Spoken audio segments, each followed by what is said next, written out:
Formula One in Brazil, Formula Drift in California, champions Jenson Button from Frome, England, Chris Forsberg from Doylestown, PA. Yet I'm stuck talking about Australians for a second week. First, thanks to Aussie commenter Greg Jeske, who caught an error of mine and wrote, "The V8 supercars don't have traction control, you stupid fuck." What's that, down under for get your shine box? Except he's right. I misread the Motec engine management system details. So when Greg dropped the taunting, he contributed to our collective knowledge. Quote, "They have a handbrake lever they hold full on. When all but one of the starting lights is lit, they ease the clutch against the brake. When it goes green, they release the handbrake." Thanks, Greg. Mark Webber, winning the F1 race, forces me to talk about more Australia, but only to make note of the fact that Mark hacked up Kimi with his one-lap block the same way Uma Thurman took out Lucy Liu's gang in the Kill Bill restaurant scene. The day, of course, belonged to Jenson. After being slow in qualifying, he was quick in the race for two reasons. He set the car up for a dry race, stiffer suspension, less wing, which gave him handling and speed advantages. And he finally was motivated by all the back chatter of not racing like a champion. So up through the grid went Button with aggressive passes and polished precision. What I liked about this GP was thanks to the starting grid. Vettel in 15th, Button 14th, Barrichello on pole, all the contenders had no choice but to race hard. Which leads me to think the best racing series would be the one that eliminates the season championship and just has the drivers racing for wins each weekend. No cruising for points, just balls out for the P1 cash all the time. In lieu of that, there were the drivers working on their futures. Kimi to replace Heikki at McLaren? Kovalainen lights him on fire. Truly out at Toyota? Sutil says he wants a Toyota-like factory ride? F1 Fight Club. And speaking of Toyota, they're not even trying anymore. They replace injured Glock with hot dog eating champion Kobayashi? Oh, Leo, that's the wrong guy.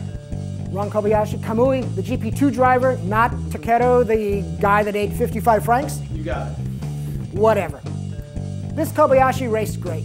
Proved he should be on Toyota's 2010 driver menu. The last Australia chat, Casey Stoner, winning his home court MotoGP, holding off Rossi the entire way. Dinky D, Case. Nothing shonky with that race. And finally, drifting. Season-ending Judgment Day at Irwindale's banked oval and a sellout crowd to see drifters. To give you some behind-the-scenes grit, I called friend Gary Gardella, whose team and driver, Ryan Turk, were sitting second in points going in. Turk and Gardella Racing won the event, but lost the championship because all point leader Forsberg needed to do was win one round in the early top 32 stage, which he did versus, ready for this, Doug Vandenbrink, my first mechanic when I raced. Van Die's Turbo Mustang pushed Forsberg's Titan Truck V8 350Z to an OMT, one more time runoff. The judges optioned to check them out again. Turk and his four-cylinder, 400 horsepower Turbo Solstice held off V8 Scions, Supre, the ubiquitous 240SX, and more to win overall. So we're going to get good info here.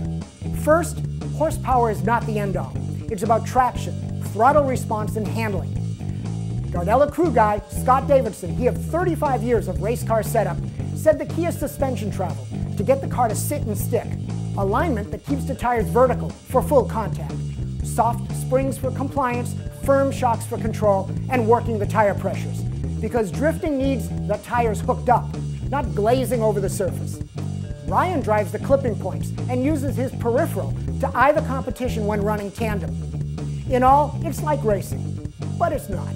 What makes drifting is it delivers intense, passionate, 10-tenths action all the time, even with a series championship battle.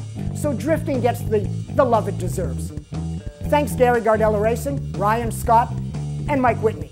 Good on you, as my Aussie friends would say. And here's some more power runs to play us out, as Bill O'Reilly might say. Google that too.